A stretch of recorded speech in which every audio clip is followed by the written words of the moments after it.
Hi, I'm Erik Jones, and you're listening to Verse by Verse. During his 3.5-year ministry, Jesus' most vocal opponents were a super strict group called the Pharisees.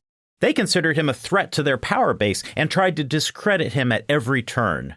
But their greatest challenge in doing that was that Jesus of Nazareth was absolutely blameless.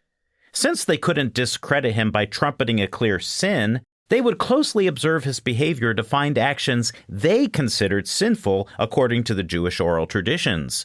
That is, laws formulated by men, not by God. One of their frequent accusations was that he was a Sabbath breaker. Though Jesus observed the Sabbath perfectly according to Old Testament principles, he didn't practice every single Jewish oral tradition that had developed after the Old Testament. One example of these desperate attempts to discredit Jesus through this accusation is found in Luke 13. In Luke 13, verses 10 through 13, we read that on one particular Sabbath, while he was teaching in a synagogue, he encountered a woman who had an infirmity that had severely impacted her posture, causing her to be permanently bent over. She seems to have been suffering from a chronic spinal disease, perhaps something like severe scoliosis. Whatever it was, it made her daily life a constant struggle for 18 years. After seeing her, we read that Jesus laid hands on her and immediately she was made straight. It was an amazing miracle, literally life-changing for this woman. But instead of unanimous thanksgiving for this act of mercy and relief, Jesus was met with accusation. The synagogue leader, who was likely a Pharisee, said, "There are 6 days on which men ought to work. Therefore, be healed on them, and not on the Sabbath day."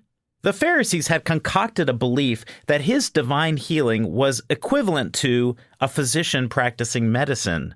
By considering divine healing a medical act, their convoluted minds concluded that healing on the Sabbath was work, and thus sin.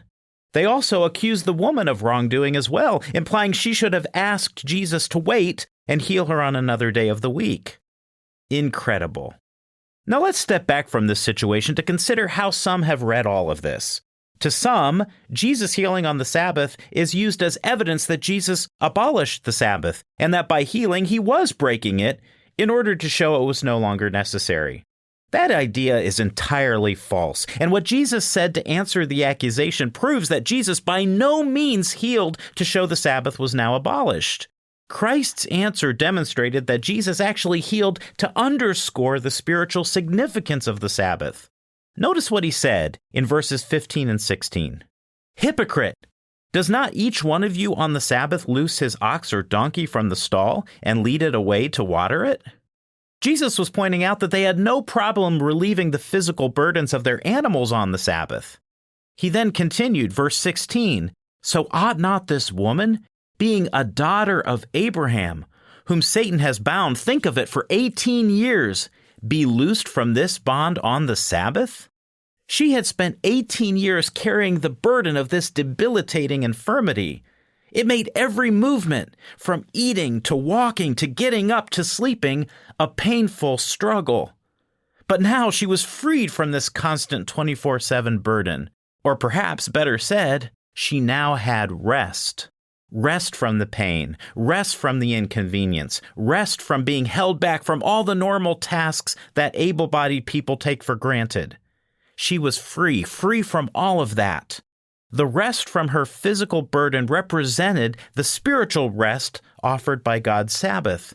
Rest and freedom is what the Sabbath is all about. It's a weekly blessing that gives us 24 hours to rest and be freed from the burdens of daily life. It also pictures a future time of rest for all of humanity when Jesus Christ will rule on earth, bringing healing, liberty, and spiritual rest to the entire world. Jesus healing a debilitating health burden on the Sabbath was not merely a Sabbath-appropriate activity, but a deeply symbolic act that underscored the importance and spiritual significance of God's weekly Sabbath. Verse by Verse is a Life, Hope, and Truth podcast. Check out the show notes to find more free content, like videos, articles, and booklets in our Learning Center.